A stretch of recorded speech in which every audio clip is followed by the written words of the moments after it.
Hey guys, I wanted to tell you a quick story about how God has been working with me um, and being obedient when I hear His voice. So, at the beginning of last month, I decided to fast for the first 3 days of the month and also read one chapter of Proverbs every day. So, one thing I've noticed in my life, and you probably have experienced this, when you've made a declaration to be obedient to God, when you decided really in your heart, like, look, I'm done with this, I'm not doing this anymore, I'm going to follow you. For me, it was letting go of a relationship that was not kingdom. I had decided I was going to stop. I was going to stop smoking weed again, but for real this time. And what else? I said I was going to be disciplined in reading my Bible every day, and praying. And there were certain things that, had happened that were helping me in this way. Like I said, doing the Proverbs challenge was recommended in my Facebook group, Bibles and Girls Talk. My old dance director, she was doing a prayer and worship time every Wednesday in the morning time that said I was going to participate in. What else helped me to do what I said I was going to do? Oh, I joined a fitness challenge group because I also said that I was going to be more mindful about taking care of my health and being a good steward of my body. So I wasn't just doing it by myself, but I made a decision that this is what I was going to do. And, as soon as I made that decision, I was being tested, right? And so this particular day, my nephew, not by blood, but by heart, had stopped by the house. He'd never been over here. And he wasn't here really long. It was a short visit, but he happened to park in a permit space in front of my neighbor. Now, any of my personal friends who have come to visit me know that parking is rough around here, right? People have decided that parking spaces are theirs that are not reserved. They will shift their cars to make sure that they can keep the spaces in front of the house. All kinds of ridiculousness to me, in my opinion, but whatever. So my nephew, back to the story, was in front of the neighbor's house, but he was in the permit spot, which was completely fine. But as we were standing, he was about to leave. I was standing outside of his car window talking to him, and the neighbor starts coming down. And I didn't know it was a neighbor until this happened. I mean, he was head out the window like, oh, who is sitting in front of my house? I chuckled to myself. I said, oh, he's upset that we sit in this place. What I did not anticipate that he was going to get out of his car and basically tell us we need to move into the space in front of my home. So immediately my flesh jumped up. My neck is popping. I'm telling him this isn't his space. He don't own this space. The people in this neighborhood getting on my nerves with this part. I mean, I just unleashed, right? I didn't curse, but I was cursing them out in a sense, right? And I felt justified, right? So he's saying something. I have no clue what this man said. All I saw was his mouth moving. His finger was up. So I went off. I'm saying what I said. I marched myself up my steps, my front steps, and I slammed the door. Like, I'm done with this conversation. I don't care what you said. I said what I said, and I meant what I said. And so I went into the kitchen because before he came, I was washing dishes. I went back in the kitchen. I'm scrubbing all hard. And I hear, you need to apologize. I remember, like, stopping. I'm saying, like, here we go. That's God telling me I need to apologize to this man. But I'm still upset. I'm still in my flesh. So I'm like, okay, God, I hear you or whatever, but I'm not going to this man's house. I'm not going to his house to say nothing to him. If I'm outside and he's there, then I'll do it. And I even tried to say, I'm not sure if this is you, God, because again, I felt right, like righteous indignation or whatever. Like it just rolled out. I felt so right. I was like, I know they shouldn't be doing that. They're the ones who are wrong, not me, right? So I had the nerve to say, if this is really you, even though in my head, I know that that's who it was. But like I said, I was still in my flesh. So when you're in your flesh, your feelings and your wisdom, what you would say is common sense, do not gel, right? So I finished watching this. I didn't even think about it no more. I had calmed down. I was laughing with my kids. I started cooking all this stuff. Realized I needed to go to the store. Do you know what? As soon as I came back from the store, opened the trunk to get the bag, he pulled up. I said, oh, okay, God. So this was a test. This is a test to see if I'm really going to obey you. So I laughed. I'm not going to lie. I had my head in the trunk for a minute. I was laughing. I was gathering myself. And then I walked over to him. And I apologize. He was trying to cut me off. He didn't seem bothered by what happened. Which again is, I know that was a God thing. He wasn't even bothered. He wasn't annoyed. He was like, oh no, you didn't say anything. I didn't say anything. It's fine. No. And I said, no, I have to come and apologize to you.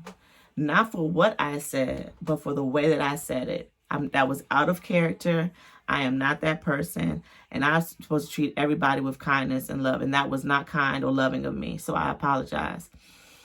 Do you know now, every time I see that man, he has the biggest smile. And he's always, oh, you're such a good neighbor. How are you? How are the children? You know, which beforehand, it may have been a wave, but it made a difference. Like, I don't know what that man could have been going through. I don't know if he's had issues with other neighbors. I have no clue. And it really wasn't even about him. It really was about me. And my heart posture and me deciding if I'm going to really be obedient or not. And in this month alone, God has just been showing me about, talking to me about obedience, and not like in the big things, like, you know, as believers, we always focus, oh, are you having sex? Oh, are you reading your word? Are you going to church? Are you being fed? You know, and not that those things are wrong. I should probably have used that tone. I'm sorry. But in the little things, the things that don't seem like big, that are big things, that the small things, I think for me, God has been showing like, okay, all that big stuff, like, you know, the people who say, as long as you follow those commandments, you're good. You're those 10 commandments. But God is so much more than the 10 commandments, right? It's just so much. We have our own personal lives, personal walk to deal with. And he wants to grow us in ways that we don't even understand, right? And so for me, a part of my journey, because I have always been very rebellious, is God's working me on just being obedient to him, right? So, and when he's speaking to me specifically about things, that I do it when he says it. And so that's been my part. The first thing, like listening, being obedient. Then the second has been discipline. So I have like so many alarms set on my phone now.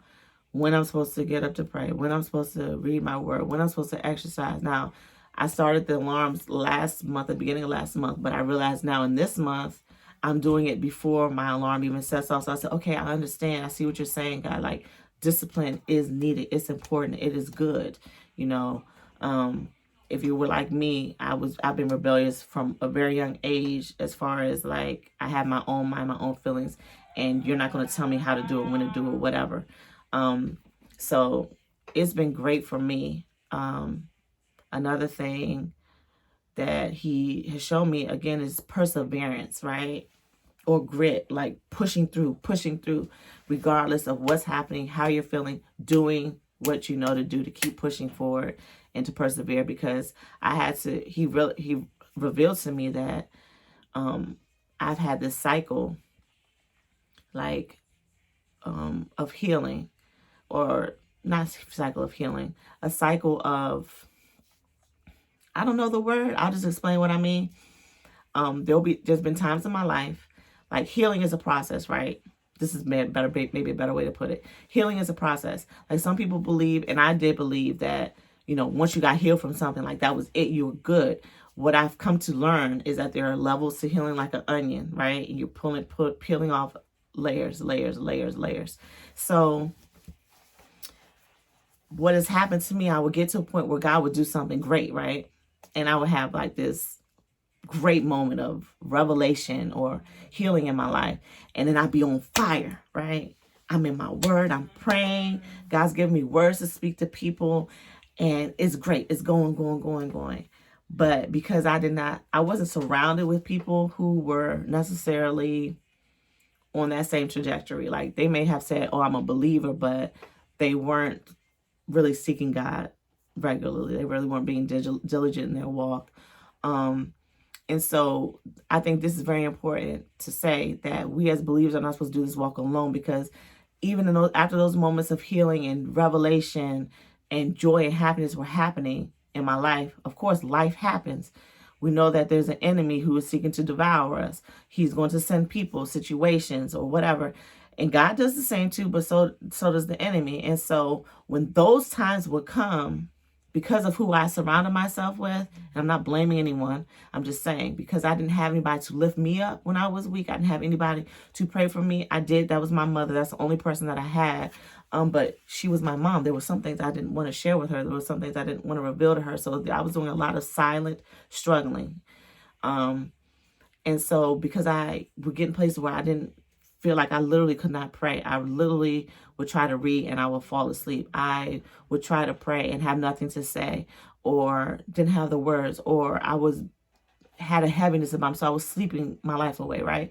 Or smoking my life away, or starting to sex my life away, because as I now am going through stuff and struggling, having no one to pray for me or encourage me in those things that I was ashamed of within myself, because I didn't have anybody to, you get what I'm saying? I would start this slow decline and I would never go back up. And so God revealed to me, it was like a cycle of like every 3 to 4 years.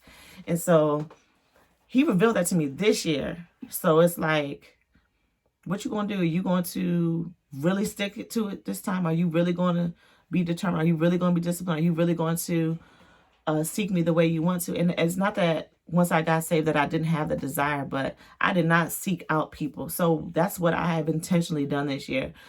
Seek out people who are on the same trajectory that I'm on, who are desiring the same things that I want, who are walking their own personal walks with God. And we're all struggling, but moving in that direction.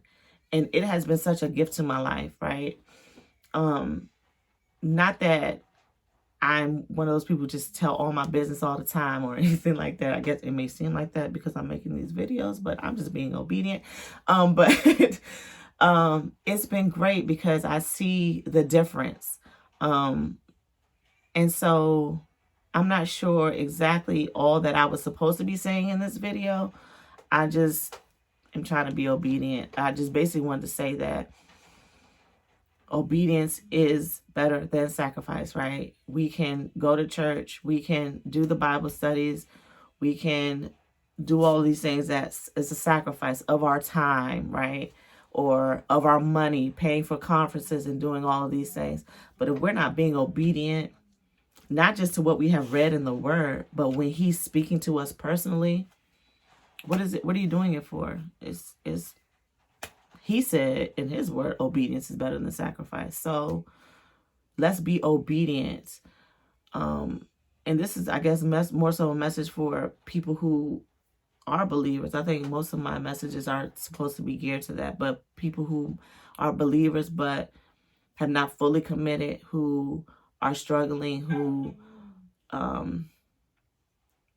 I really want to say just walking and being double-minded, because that's what I was. Like, I believed, but I also wanted to do me too. Like, I was struggling. It's my spirit man and my flesh were struggling, fighting each other. So it's important that as we as believers are feeding our spirit, so the fight is less and less and less. Not that we're not going to still be presented with things. And I'm going to say this one thing. I realized that when I thought certain situations where I really thought I was healed or free from things, God said to me, you wasn't free. You was just hiding. Like, of course I'm not going to be tempted. How can I fight temptation if I'm hidden in my house? I haven't gone nowhere. I can't say that I'm free from something if it's not in my face and I'm choosing God over the situation, right?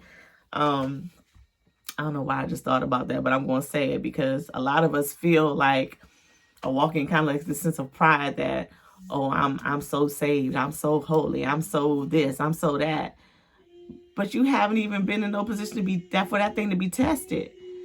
And I think the majority of us who act like that or feel that way, who haven't humbled ourselves, when we finally are presented, that's when we make the fall. Then that's where the devil is able to pounce on us with condemnation and shame and all of that, because we haven't even been real with ourselves, right? This video is all over the place. I hope you guys are vibing with me and gelling with me and understand what I'm just trying to say to you all, that God is faithful. He's a loving God. He seeks to elevate us in ways that we probably could never imagine. And let's love him back. And we love him by being obedient to him and doing what he says, not just in his word, but when his word comes alive and we see it, when we hear it. So let's pass these tests, y'all, so we can get to the greater. Let's not go on these cycles, these same circles and patterns of and holding ourselves back, right? Let's just be obedient the first time, so we don't have to feel like time is wasted, even though God says in his word he is a redeemer of time. And I'm grateful for that. I'm grateful that he's a long-suffering God and he gives us time to get ourselves together, because without him, what would we do? So I love y'all. My prayer today is that your ears be open to hear him, your heart be ready to receive, and your feet be quick to obey. Bye.